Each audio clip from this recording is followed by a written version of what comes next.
వారి కడకు ఏమిని ఎవ్విధ పోనేర్చుదాన ఎటికి బంధుల్. ఇటు వాళ్ళ దగ్గరికి వీళ్ళ దగ్గరికి వీళ్ళ దగ్గరికి వాళ్ళ దగ్గరికి పరిగెత్తి నాకు న్యాయం చేయండి న్యాయం చేయండి న్యాయం చేయండి, భీష్ముడు నా జీవితం పాడు చేసేశాడు అని చెప్పుకోవాల్సిన అవసరం నాకేమిటండి? ఎవరితో మాట్లాడుతోంది? మునులతో. నేనెందుకు వెళ్ళాలి? నేను వెళ్ళను. ఏటికి బంధువులు, వాళ్ళు బంధువులే నాకు, వాళ్ళ దగ్గరికి నేను వెళ్ళడం ఏమిటి? ఈవిడ భీష్ముడి దగ్గర నుంచి సాల్వుడి దగ్గరికి వెళ్ళి సాల్వుడి దగ్గర నుంచి తపస్సుకు పోతోందన్న విషయం తండ్రికి తెలుసా? బంధువులకి తెలుసా? ఆవిడికి క్షణానికి ఏ ఆలోచన వస్తుందో ఆ ఆలోచనతో అలా నిర్ణయాలు చేసుకుంటూ ఉంటాడు అంతే. కాబట్టి నేను ఇలాగే తపస్సు చేస్తాను అని భీష్మించి కూర్చుంది. సరే, మునులందరూ ఈవిడ కథ విన్నారు. ఏడుస్తోంది. అయ్యో పాపం ఇదేమిటి ఇలా ఏడుస్తోంది, మనం మాత్రం ఏం చేయగలం, ఇప్పుడు ఇక్కడ తపస్సు చేస్తానంటోంది, మనం వెళ్ళిపోతే బాగుంటుందా, ఈవిడ వదిలేస్తే బాగుంటుందా, వాళ్ళు ఏదో నానా అల్లరి పడుతున్నారు, ఇక్కడికి వచ్చింది ఏమిట్రా బాబు, అడు తిరిగి ఇటు తిరిగి మన తపోవనమే దొరికిందా అని వాళ్ళు బాధపడుతున్నారు. ఈలోగా హోత్రవాహనుడు అని పిలువబడేటటువంటి ఒక రాజర్షి వచ్చాడు. వీళ్ళందరూ గబగబా మునులు వెళ్ళారు, స్వాగతం పలికారు, తీసుకొచ్చారు. ఆ రాజర్షిని కూర్చోబెట్టారు. కూర్చోబెట్టి ఆయనకి అర్ఘ్యపాద్యాదులు ఇచ్చారు. అర్ఘ్యపాద్యాదులు అంటే అయ్యా కాళ్ళు కడుక్కోండి, మంచినీళ్ళు తీసుకోండి, చేతులు కడుక్కోండి, ఉపచారాలు భక్తితో గౌరవంతో చేసేవి. ఆ ఉపచారములు చేసి కూర్చోండి అని ఆయన్ని సేవించి మంచి మాటలు మాట్లాడుతున్నారు. ఆయన ఇటు చూశాడు. కుయ్యో అని ఈవిడ ఏడుస్తోంది. ఆయన అటు చూసి ఈవిడెవరు ఇక్కడ ఏడుస్తోంది, ఎందుకు వచ్చిందని అడిగాడు. మరి తపోవనంలో ఉన్న వాళ్ళు ప్రశాంతంగా ఉంటారు, తపస్సు చేసుకుంటారు, కానీ అలా అలోమని ఏడుస్తూ ఎందుకుంటారు? అందుకని ఆయన అడిగాడు, ఈ అమ్మాయి ఎవరు అసలు, ఎందుకు ఇక్కడికి వచ్చి ఇలా ఏడుస్తోంది, ఏమిటి కారణం అని అడిగాడు. అడిగితే వాళ్ళు అన్నారు, మేమెందుకు, ఆవిడే చెప్తుంది వినండి అన్నారు. అనే అమ్మ చెప్పు మళ్ళీ అన్నారు. మళ్ళీ మొదలెట్టింది. భీష్ముడు నా జీవితం పాడు చేసేశాడు. ఆయన అన్నీ విని ఎవరమ్మాయినన్నావు, కాశీరాజు కూతురువా అని, నీ తాతనమ్మా నేను అన్నాడు. నువ్వెలా తాతవి అంటే, మీ అమ్మ నా కూతురు కాబట్టి నువ్వు నాకు మనవరాలివిరా అని ఒళ్ళో కూర్చోబెట్టుకున్నాడు. ఒళ్ళో కూర్చోబెట్టుకుని ఆయన అన్నాడు, నీకిది ఏటికింతపము అనింజ చరిత్రవు నీవు. మనవరాలు కదా, తాత ప్రేమంతా పైకొచ్చింది. అనింజ చరిత్రవు నీవు. ఏం చూసి వచ్చాడు ఈయన? ఆవిడ చరిత్ర. నిన్ను నే చేకుని కాతు ఒక్క గతి చెప్పెదా, భార్గవరామునాశ్రిత శ్రీకరు కాంపు ఆపదలు చెందగనీడతడు ఆశ్రయించినన్ శోకము దక్కుమన్న విని సుందరియల్లన తపస్వితో. ఆయన అన్నాడు, ఎందుకమ్మా ఏడుస్తావు, అనింజ చరిత్రవు నీవు, అసలు నీ చరిత్రలో ఎక్కడైనా ఓ మచ్చ ఉందమ్మా, అంత గొప్పదానివి, ఊరుకోబెట్టడం మనవరాల్ని ఏం చేస్తాడు మరి, అందుకని ఎందుకు బెంగపెట్టుకుంటావు, నిన్ను నీచేకొని కాతో నిన్ను నేను స్వీకరించి కాపాడతాను, బెంగపెట్టుకోకు. భార్గవరాముడు ఉన్నాడు, పరశురాముడు, ఏమిటి ఆయన ధైర్యం, ఆయన శిష్యుడు భీష్ముడు, మరి గురువు గారు పిలిచి చెప్తే శిష్యుడు వినాలి కదా, అందుకని చెప్పి వెళ్ళి భార్గవరాముడి కాళ్ళు పట్టుకుందాం. నేనంటే భార్గవరాముడికి చాలా ఇష్టం, మేమిద్దరం స్నేహితులం, నా పేరు చెప్తే ఎంతో ఆదరిస్తాడు, అందుకని ఆయన దగ్గరికి ఎడదాం. నువ్వు ఆయన కాళ్ళు గట్టిగా పట్టుకుని ఉపకారం చేయమని అడుగు. పరశురాముడు కాదనడం, ఏం కావాలని అడుగుతాడు, మళ్ళీ చెప్పు నీ కథంతా చెప్తే తప్పకుండా భీష్ముడిని పిలుస్తాడు. పిలిచి విచిత్ర వీర్యుడికి ఇచ్చి పెళ్లి చేయి తీసుకెళ్ళంటాడు. అప్పుడు వెళ్ళి విచిత్ర వీర్యుడిని పెళ్లి చేసుకో. భీష్ముడు లొంగడం ప్రధానం, ఆవిడికి ఇప్పుడు ఎవరిని పెళ్లి చేసుకుంటున్నాను ప్రధానం కాదు. మీరు బాగా ఆలోచించండి.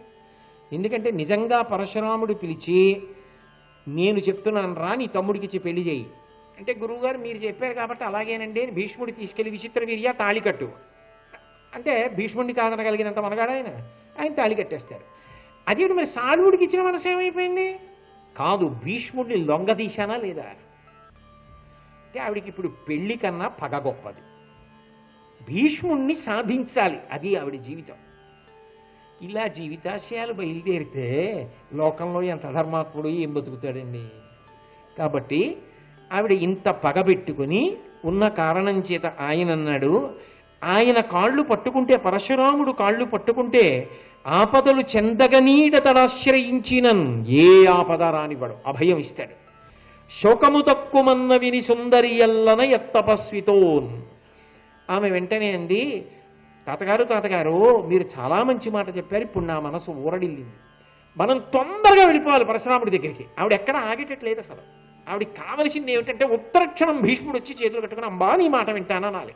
కాబట్టి ఎక్కడున్నాడు పరశురాముడు?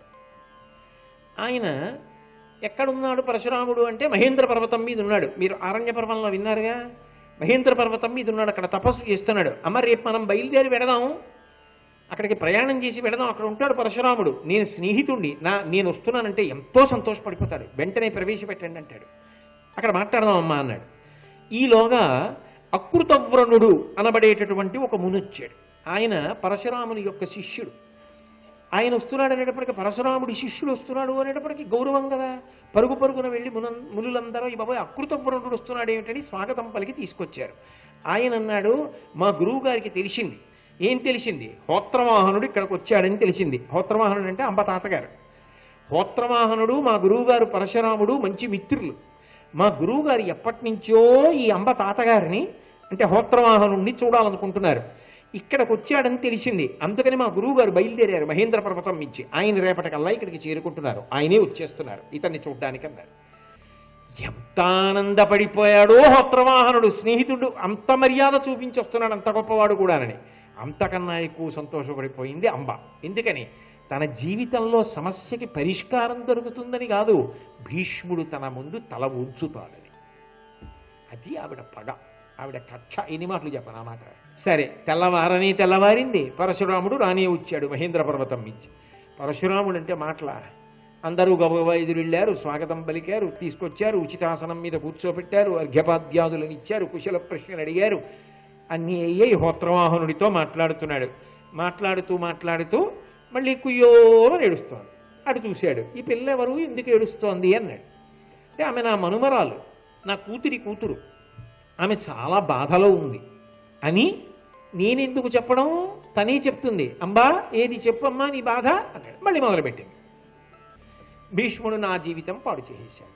మళ్ళీ అంతా చెప్తూ, అది కూడా చెప్పేటప్పుడు కూడా నాటకీయత. అవతల వారు వెంటనే అలాగా తప్పకుండా నీ చర్య తీసుకుంటానమ్మా అని అనేటట్టుగా చెప్పింది. అంత పెద్ద బాధ ఏం పడిపోవట్లేదులే అన్నట్లుగా కాదు. అమ్మో, ఉత్తర క్షణం భీష్ముడి మీద చర్య తీసుకోవాల్సింది. ఎందుకంటే పరశురాముడు జారిపోతే ఇంకొకడు లేడు. భీష్ముడిని పిలిచి మాట్లాడగలిగిన వాడు, ఆయన్ని శాసించగలిగిన వాడు ఎవడుంటాడు?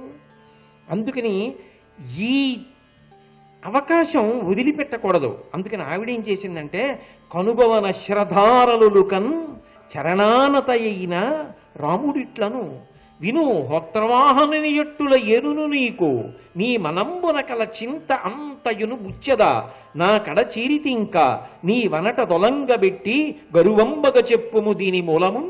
ముందే వెళ్ళిపోయి ఇలా చేతులు కట్టుకుని నా బాధ ఇదండి అని చెప్పింది అనుకో, అంత బాధ ఏం కడుపులో ఉన్నట్లేదులేండి ఏదో చెప్తుంది అంటారు. ముందు అసలు నోటితో మాట్లాడలేదు, తన ఉద్వేగాన్ని ప్రకటించి.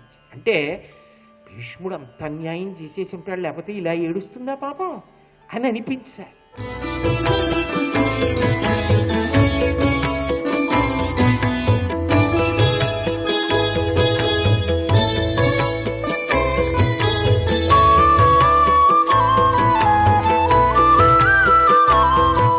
సర్వం శ్రీ ఉమామహేశ్వర పరబ్రహ్మార్పణమస్తు.